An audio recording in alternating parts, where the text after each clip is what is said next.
அப்போ வந்தா super star Rajinikanth sir கிளைமாக்ஸ்ல என்ன பண்ணியிருக்காரு? கட்சி ஆரம்பிச்சாரா?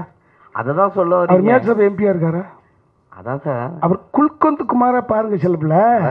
மீஷா ரைட். அதான் மீஷாவா? எம்ஏஎஸ்ஹெச்வா எம்இஎஸ்ஹெச்வா? மீஷாவா சார்? அந்த உங்களுக்கு இல்ல மீஷா தானே வந்துச்சு, அதான் கேட்டேன். இல்ல நீங்க விஜய் பத்தி எதுவும் சொல்ல, நீங்க நான் பேர் என்னன்னு அதுக்கு ஒரு எக்ஸாம்பிள் சொல்றேன் சார். இப்போ ஒரு ஷோ போயிட்டு வந்தோம், கமலா தேட்டர் ஹவுஸ்ஃபுல்.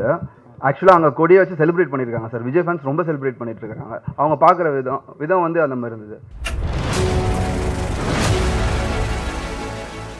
இது ரெகுலர் படம் இல்லை, ஒரு பொலிட்டிக்கல் அட்வென்ச்சர்.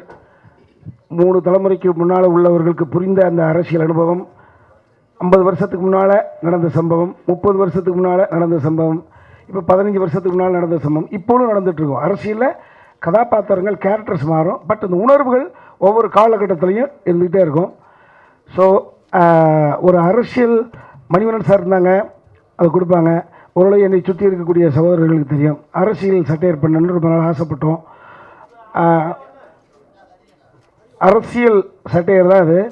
ஒரு பொலிட்டிக்கல் சட்டையர் படம் இந்த தலைமுறை பிள்ளைகளுக்கும் தெரியணும். அரசியல் என்ன, ஒரு காசு சம்பாதிக்கக்கூடிய ஒரு தொழில் மாதிரியான இருக்கக்கூடிய மேலோட்டமான சிந்தனையை மக்களுக்கு நான் ஒரு புரட்சி தலைவருடைய ஒரு ஃபேனான அந்த கண்ணோட்டத்தில் பார்த்தோம். நேர்மறை எண்ணம் என்பது வெல்லும். ஒரு பாசிட்டிவான விஷயம் என்பது நேர்மறை எண்ணம். எந்த எதிர்பார்ப்பும் இல்லாமல் சமுதாயத்துக்கு நல்லது பண்ண வேண்டும் என்ற சிந்தனையோடு செயல்படுகிற பொழுது காலம் கடந்தாலும் அந்த நேர்மறை எண்ணம் ஒரு நிலையில் வெல்லும். எதிர்மறை எண்ணம் என்பது அரசியலை வைத்து சம்பாதித்து புகழ் கொண்டு அதன் மூலமாக ஒரு பெரிய சந்தோஷத்தை அனுபவிக்கணும் என்கிற பொழுது அது நிச்சயமாக அந்த நிமிடத்தில் மிகப்பெரிய ஒரு வெற்றியை கொடுக்கும், சந்தோஷத்தை கொடுக்கும், மகிழ்ச்சியை கொடுக்கும். ஆனால் தூங்குற பொழுது தூக்கத்தை கெடுக்கும். இதுதான் கான்செப்ட். ஸோ இது ஒரு பொலிட்டிக்கல் சட்டையர் மணிவன் சார் இருந்தாங்க, அப்படி எடுத்தாங்க. மரியாதைக்குரிய நாம் தமிழர் இயக்கத்தினுடைய ஒருங்கிணைப்பாளர் சகோதரர் சீமான் அவர்கள் அரசியல் முற்றும் கண்டவர்கள். அவர் தனி இயக்கம் கண்ட பொழுது அவர் இன்னைக்கு அரசியல் கதை பண்ண முடியாது. அப்போ எந்த இயக்கத்தில் சாராது அரசியல் ஓரளவு புரிந்தவர்கள் மட்டும் இதை எழுத முடியுன்ற அந்த நம்பிக்கையில் ஒரு கதையை பண்ணுறோம். இவனுக்கு புரியுதா? கடந்த கால நிகழ்வுகளை ஒப்பிட்டு ரிலேட் பண்ணி பார்த்துப்பாங்களா? அப்படி நாம் தடுமாறுகிற பொழுதும் கூட பத்திரிகை ஊடக சகோதர சகோதரிகள், இல்லைப்பா இது இப்போ நடந்தது, அதை இப்படி சொல்லியிருக்காங்க, நீங்கள் அந்த தலைமுறை பிள்ளைகளுக்கு ஜென்சி பிள்ளைகளுக்கு புரிய வைத்து விடுவீர்களா? அந்த நம்பிக்கையின் அடிப்படையில் உருவாக்கப்பட்ட கதை யார் வேண்டுமானால் விழுந்து விடலாம். இது ஒரு நாள் இரவு சொல்லுகிற பொழுது அப்பா படத்தினுடைய தயாரிப்பாளர் தம்பி மதியழகன், அண்ணே என்னண்ணே இது பப்ளிக்கான ஒரு படம்னே, என்னப்பா பண்ணலாம் அப்படின்னு. 2வது நாள் திட்டக்குடியில் பிறந்த ஒரு தமிழ் மகன் சினிமாவை காப்பாற்ற, அவர் சினிமா மூலமாக படம் அவருக்கு அவசியம் இல்லை, உங்களுக்கு ஓரளவு அவரோட நேரடியாக பழகிருப்பீங்க. அவர் கலை மேலே கொண்ட வெறி. ஏன்னா தயாரிப்பாளர்கள் அருகி அருகி அருகி அருகி போகிறார்களே, தயாரிப்பாளர்களே இல்லையே, அதை மீறி ஏதாவது ஒரு படம் வருகிற ஒரு சிக்கல் இருக்குது என்ற கண்ணோட்டத்தில் படம் எடுக்க வந்தாங்க. அவர்கிட்ட போய் சொன்னோம், 2 மனமாக தான் போனோம், ஒத்துட்ட பிறகு இது மக்களுக்கான படம் ஆச்சு என்று அந்த உணர்வோடு இருந்தார். ஸோ நான் இயக்கியிருந்தால் இந்த ரிசல்ட் அல்ல. நிச்சயமாக நான் இன்று மத்தியானம் சகோதரர் சரண் அவர்கள் பார்த்த பொழுது வசன ரீதியாகவே சொல்ல வேண்டிய விஷயங்களை காட்சி ரீதியாக பண்ணியிருக்காரு உமாபதி. ஸோ அப்படி சொன்னாங்க. அதுதான் அன்றைக்கி ஆடியோ லைன்ஸில் ட்ரெய்லர் லைன்ஸ் பண்ணும்போது நாங்கள் விஜய் சாரை வந்து இது பண்ணலை, அவரை பற்றி எதுவும் பேசலை அப்படின்னு சொன்னீங்க. ஆனால் விஜய் சாரை மட்டும் சாயல் காமிச்சிட்டு சூப்பர் ஸ்டார் ரஜினிகாந்தை கலாச்ச மாதிரி இருந்தது. சூப்பர் ஸ்டார் ரஜினிகாந்த் சார் கிளைமாக்ஸ்ல என்ன பண்ணியிருக்காரு? கட்சி ஆரம்பிச்சாரா? அதை தான் சொல்ல அவர் மேட்சப் எம்பியா இருக்காரா? அதான் சார். அவர் குல்கந்த் குமாரா பாருங்க செல்லுல. நீங்களே ஜென்சி பிள்ளைக்கும் இடையில 90 கிட்ஸுக்கும் இடைப்பட்ட சிக்கல தம்பி மாற்றிருக்கிற அடுத்த தலைமுறை வாட் இஸ் பாலிடிக்ஸ், இந்த கேரக்டர் எந்த ரெஃபரன்ஸ் அப்படின்னு நீ தம்பி சொல்லி புரிய வைக்கணும். அப்படி சொல்லி புரிய வைப்பது அரசியல் விழிப்புணர்வை தம்பி நீ ஏற்படுத்தி கொடுத்தீங்கன்னா, ஓ திஸ் இஸ் பாலிடிக்ஸ் அப்படின்னு ஒரு ஃபீல் ஆகுது செல்லுல. வாய்ப்பில்லை ராஜா. ஆமா, நீங்க குல்கந்த் குமாரா பாருங்க. நெக்ஸ்ட் நீங்கள் விஜய் இல்லைன்னு அன்றைக்கி சொன்னீங்க, ஆனால் சாயல் அப்படியே இருக்குது. இப்போ இருக்கிற கேட்ட பேருங்க கேள்வியை முடிச்சிடுறேன். அடுத்து அவரோட உதவியாளர் பேர், அவர்கிட்ட உதவாங்கினவர் பேர் செல்வம். அதேமாதிரி லண்டனையும் கனெக்ட் பண்ணியிருக்கீங்க. இதெல்லாம் பார்த்தா விஜய் தான் சொல்கிற மாதிரி ரஜினியில் ஆரம்பித்து அவர் கேட்டது தான் விஜய் கிட்ட தான் வந்திருக்கீங்க அப்படின்னு தோணுது. அன்பு தம்பி கார்த்திக் உனது அறிவை என் கூட்ட புகுத்தாத. இதெல்லாம் படம் சிலப்பில்ல. நீ வாத்தியாருடைய மகன் அடிக்கடி பொறுப்பு பாக்குறீங்க தங்கமே. அதல்ல, அதுக்கு நான் ஆட்பட்டவன் கிடையாது.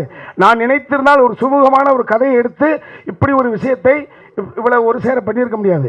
நான் தமிழ்நாட்டில் மக்களுக்காக எனது வயசுக்கு என்னப்பா, தேசிய விருது வாங்கிட்டப்பா, நேஷனல் அவார்டு வாங்கிட்டப்பா, பெரியார் விருது வாங்கிட்டப்பா, இதை ஒரு தயாரிப்பாளர் இந்த படத்தை எடுத்திருக்கிறாரேன்னு தமிழ்நாட்டு மக்கள் ரசிச்சுக்கிட்டு இருக்காங்க. ஹவுஸ்ஃபுல்லாக போயிட்டு இருக்கு, பெரிய மகிழ்ச்சி. ஒவ்வொருத்தர் முகத்திலையும் பார்த்தீங்களா, ஒவ்வொருத்தர் முகத்தையும் பார்த்தீங்களா, எந்த வனப்பாது இருக்கா.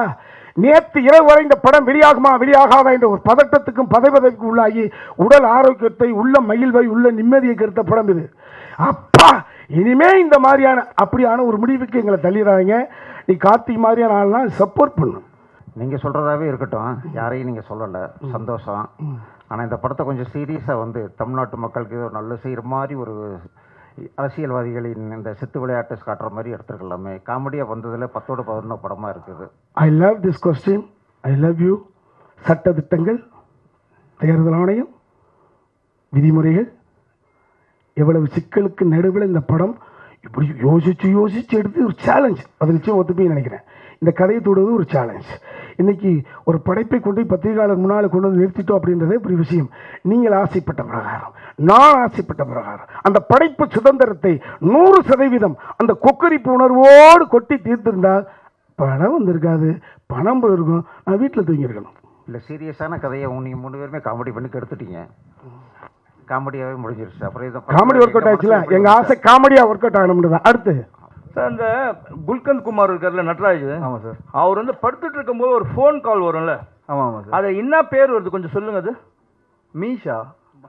ரைட், அதான் மீஷாவா, MASHவா MESHவா? மீஷாவா சார்? அந்த உங்களுக்கு இல்ல மீஷா தானே வந்துச்சு, அதான் கேட்டேன். இல்ல நீங்க விஜய் பத்தி எதுவும் சொல்ல, நீங்க நான் பேர் என்னன்னு அதுக்கு ஒரு தெரியல. எக்ஸாம்பிள் சொல்றேன். இப்போ ஒரு எக்ஸாம்பிள், அமேசான் இருக்கு, அமேசான்ல குவாலிட்டியான ப்ராடக்ட் கிடைக்கும். இன்னொன்னு மீஷோல வந்து மொக்கையான ப்ராடக்ட் கிடைக்கும். மீஷோ சார், அது அதான் மீஷோ தான். மீஷோ போட முடியாதுல, காப்பிரைட்ஸ் வரும்ல சார். இல்ல இது MESH, அதே மாதிரி ஒருத்தர் பேரை போட்டா கூட MESH இல்ல சார், வரும். MEESH sir.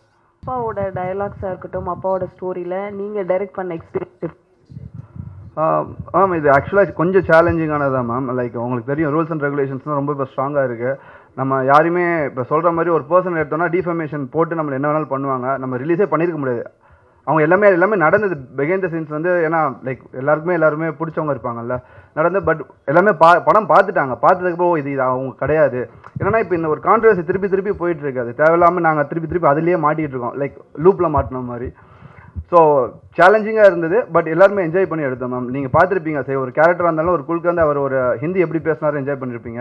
MS பாஸ்கர் சாரோட அந்த ஒரு ஸ்லாங் என்ஜாய் பண்ணியிருப்பீங்க. ஸோ நாங்களே எடுக்கும்போது என்ஜாய் பண்ணியிருந்தோம். ஸோ அந்த சேலஞ்சிங் ரொம்ப இன்ட்ரெஸ்டாக இருந்தது. பிரதர், நீங்க கதை எழுதும் போதே இதை நட்டி சார் நடிக்கணும்னு எழுதுனீங்களா? இது ஒரு நல்ல தங்கச்சி, நல்ல கேள்விப்பா. பட் இது ஒரு எழுதுகிற பொழுது இது நீங்கள் ஒன்றும் இளம் வயது பிரகாஷ்ராஜ் அல்லது சத்யராஜ் சார், ஒரு S.A. சூர்யா, இப்படி தானே தோணும். நமது பட்ஜெட்டுக்கு ஆமாம், ஏழைகளின் ஹீரோ செத்த நாடு போற்றும் நல்லவன் நட்டி தான் எங்களுக்கு கிடைச்சாரு. ஆமாம், இப்போ கண்டென்ட் தான். ஸோ கண்டென்ட் வந்து அதை அவர் உடல் மொழிக்கு எல்லா கதாபாத்திரங்களுக்கும் பொருந்திருந்தது. இது இவன் ரசித்தா, அது அன்றைக்கே பாதி சொல்லிட்டேன், இவன் ரசித்தா எடுத்தான். ஆமாம், இந்த படத்தில் உங்களுக்கு கட்டுப்பட்டு வெளிவர முடியாத வசனங்கள் என்ன அப்படின்னா, அதுக்கு வேற ஒரு சந்தர்ப்பம் இருக்குது, வேற ஒரு மேடை இருக்குது, நிறைய கேள்விகள் கேளுங்க. அப்போ உங்களுக்கு ஃபுல் என்டர்டைன்மெண்ட்டாக இருக்கும் சார். இப்போ ஒரு ஷோ போயிட்டு வந்தோம், கமலா தேட்டர் ஹவுஸ்ஃபுல்லு. ஆக்சுவலாக அங்கே கொடியை வச்சு செலிப்ரேட் பண்ணியிருக்காங்க சார். விஜய் ஃபேன்ஸ் ரொம்ப செலிப்ரேட் பண்ணிட்டு இருக்காங்க. அவங்க பார்க்குற விதம் வந்து அந்த மாதிரி இருந்தது சார். சார் அது தப்பு இல்லை சார். இல்லை சார், ஆக்சுவலாக அதில் என்ன அவர் தப்பாக காட்டலையே. அவர் அங்கே என்ன தப்பான கூட இருக்கவங்க யாரும் சரியில்லைன்னு தான் சார் நம்ம போர்ட்ரேட் பண்ணியிருக்கோம். நட்டி சார், நீங்கள் கிட்டத்தட்ட எல்லா அரசியல் தலைவர்கள் நடிகரோட சாயல் வந்து உங்களோட இதில் இருக்குது. அது புரிஞ்சுக்கிட முடியுது. இந்த ஒரு வார காலம் இந்த படம் ரிலீஸ் ஆகுது, மிரட்டல், அன்பான விமர்சனம், இதெல்லாம் எப்படி இருந்தது? ஃபோன்லாம் எடுக்கிறீங்களா? நான் ஃபோன் எடுக்கிறேன் சார். எனக்கு அந்த மாதிரி எந்த ஒரு டிஸ்டர்பன்ஸும் வரல சார். என்ன திட்டியோ இல்லை இந்த படத்தை பற்றி தவறாக சொல்லி எதுவுமே வரல சார். படம் பார்த்த நண்பர்கள் வந்து எனக்கு மெசேஜ் அனுப்பிச்சிருந்தாங்க, ரொம்ப நல்லா இருக்கு, குல்கந்த் குமார் நிஜமாக அப்படியே வாழ்ந்துட்டா அப்படின்னாங்க. அது சார், ஏற்கனவே இந்த படத்தோட ட்ரெய்லர் ரிலீஸ் ஆனப்போ ஆதவ அர்ஜுனா ஒரு மிரட்டல் கொடுத்துருந்தாரு, படத்தை எப்படி ரிலீஸ் பண்ணுறோம் பார்த்துடலாம் அப்படின்னு சொல்லிட்டு. அது என்ன சார் ஆச்சு? மிரட்டல் இப்போ வந்து பணிஞ்சிட்டாரா, இல்லை ஏதாவது உங்களுக்கு பதில் சொல்லியிருக்காரா? அப்படிலாம் எதுவுமே இல்லை. நம்ம தம்பி ராமையா சார் தான் அதை பற்றி பேசினாரு, அவர்கிட்ட கொஞ்சம் கொடுங்க சார். இருங்க ஒரு நிமிஷம். அந்த அன்பு சகோதரர் ஒவ்வொருத்தரும் ஒரு இடத்துக்கு வருவதற்கு பின்னணியில் பிகின் ஸ்கிரில் கடுமையான உழைப்பு இருக்குது தம்பி. யாருடைய உழைப்பையும் யாரும் களவாடக்கூடாது, எள்ளி நகையாடக்கூடாது. நாங்கள்லாம் இவ்வளவு கஷ்டப்பட்டு தான் நான் மாமாலாம் இந்த இடத்துக்கு வந்திருக்கோம். உழைப்பை மட்டுமே மேலிருந்து வாரியாக நுனிப்புள்ளை மேய்ந்து விட்டு தலைப்புச் செய்தியில் வரக்கூடிய நீங்களும் அப்படி தான். ஒவ்வொருத்தரும் இந்த மீடியாவுக்கு வந்து எத்தனை வருடங்கள் ஆகிவிட்டது. உங்களுக்கு பிறகு வந்தவர்கள் போனவர்கள் நீங்கள் ஒப்பிட்டு பார்த்துருந்தா அந்த நிம்மதியோடு உங்களால் இருக்க முடியாது. டேய் அப்போ வந்தா அதை பண்ணா ஒரு கான்ட்ரவர்சி கிரியேட் பண்ணா வீடு வாங்கிட்டானமே ஃபீல் பண்ணியிருந்தீங்கன்னு உட்கார மாட்டீங்க. டேய் இப்போ வந்தாண்டா நான் பார்த்து இந்த அவன்கிட்ட சேர்த்துடா விஷயம் தெரியுமா, கார் 2 காரான் ஒப்பிட்டு பார்த்தீங்களா?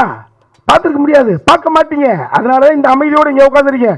நான்லாம் வந்த புதுசில் எனக்கு பிறகு எத்தனை பேர் இப்போ என்ன தனியாக கூப்பிட்டு கேட்டீங்கன்னா என்னென்ன வச்சிருக்கிறீங்க, என்ன நான் வச்சிருக்கேன் அப்படிமே, என்ன நான் வச்சிருக்கிறேன் அப்படிமே. இது உண்மை தம்பி. சொல்லுங்க சார். பொலிட்டிக்கல் சட்டையர்னு சொன்னீங்க. அரசியல்வாதிகள் நிறைய பேர் இல்லாமல் பொதுவாக வந்து நிறைய ஆர்டிஸ்ட்டை மையப்படுத்திய படம் பண்ணுறீங்க.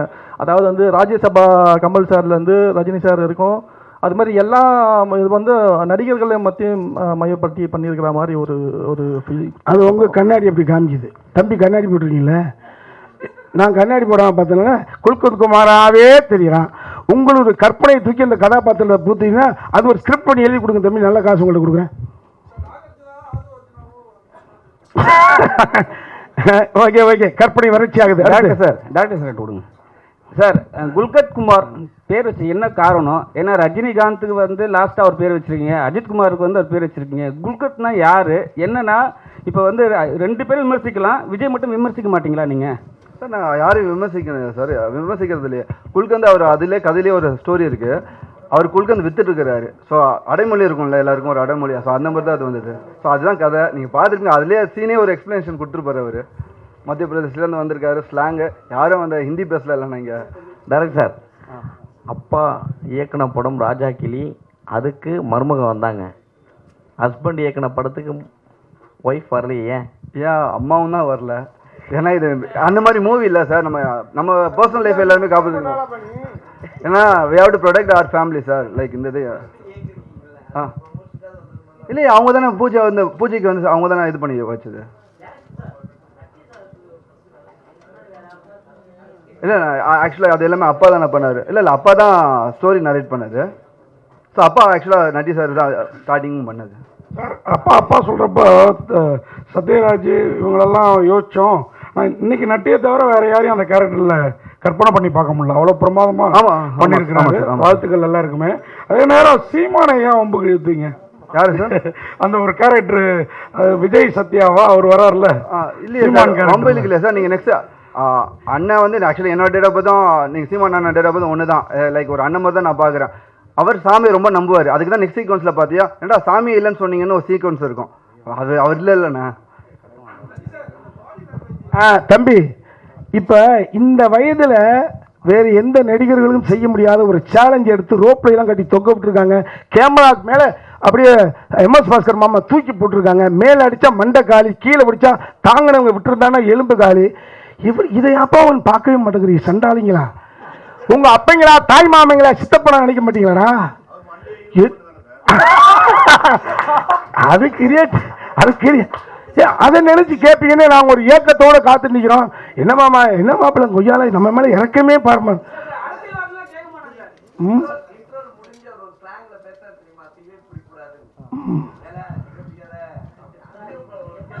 சரி புரியல. மைக்கு கொடுங்க அவர்கிட்ட. சொல்லுங்க.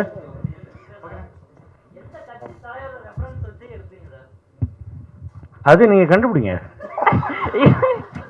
அது நீங்க கண்டுபிடிங்க, யாருன்னு கண்டுபிடிங்க பார்ப்போம். இல்லை கண்டுபிடிச்சிடுவோம் சார். நம்ம கண்டுபிடிங்க சார் யாருன்னு. நீங்கள் சொல்கிற ஒரு பர்சன் நவம்பரில் தான் ஜாயின் பண்ணியிருப்பாங்க. அது ரெஃபரன்ஸ் இல்லை. ரெஃபரன்ஸ் அவர் எப்போ ஜாயின் பண்ணாரு உங்களுக்கு தெரியும். நம்ம படம் பூஜை நீங்கள் போயிட்டீங்கன்னா கிடையாதுங்க. சில சார் இல்லை அறநிலைத்துறை கொடுத்துருக்கீங்க மினிஸ்டர். இல்லை கேட்டீங்க, பதில் சொல்கிறதுக்குள்ளே நீங்களே மறுபடியும் கேட்டுக்கிட்டு இருந்தாக்க அப்புறம் நான் என்ன பதில் சொல்கிறது? எனக்கு மனசில் நான் வச்சுருந்தது ஐயா காலம் சென்ற தாமரைக்கனி அவர்கள். அவர் தாங்க நான் மனசில் வச்சு இது பண்ணேன். நீங்கள் அது வேற யாரு கூடவும் நீங்கள் கம்பேர் பண்ணிக்கிட்டீங்கன்னா அது உங்களுடைய பார்வை. அதுக்கு நான் என்ன பண்ண முடியும் சொல்லுங்கள். சரி போகிறோம், கிளம்பலாமா? மணி ஆகிப்போச்சு. எல்லாரும் வீட்டுக்கு போகணும், நான் ஊருக்கு போகணும். அத்தனை பேருக்கு நன்றி, அத்தனை பேருக்கு நன்றி, அத்தனை பேருக்கு நன்றி.